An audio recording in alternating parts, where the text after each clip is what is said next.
want to show you the camera that we're going to use, and there's a couple of pictures to follow them.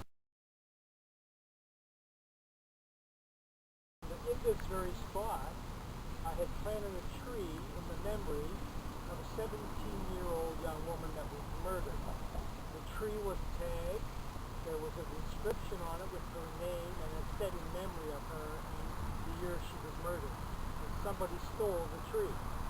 So it just goes to show how much people in society today have no respect for other people, not even the dead.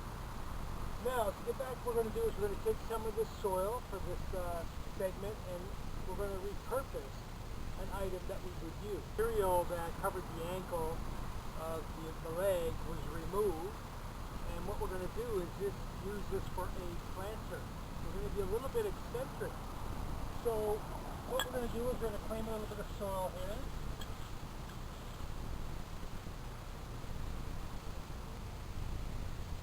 So here's our potted plant using an old winter boot.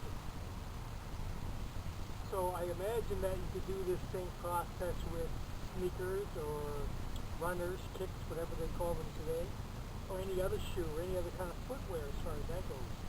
And step up the dirt. Closer look.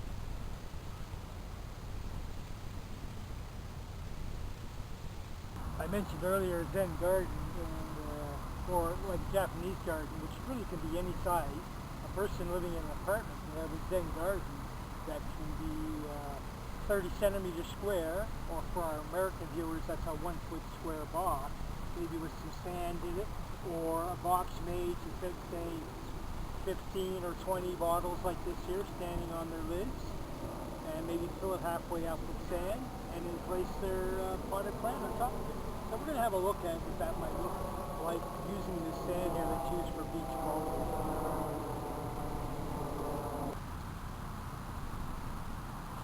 The smallest Zen Garden possible for this winter boot to be used as a potted plant could be using 4 jars like this in a box, a wooden box that would come up halfway, and then fill the rest with sand.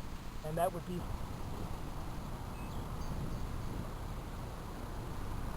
it's nice to have the birds singing in the background. Here's another example that a Zen Garden could be.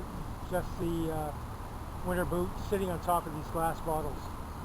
Gives you a sense of relaxation, and that it's floating there. So it's like, you know, it's absent of worry, it's absent of any other troubling thoughts. Just looking at that. Maybe not for you, but for some people this is all that's needed for a little relaxation in their life.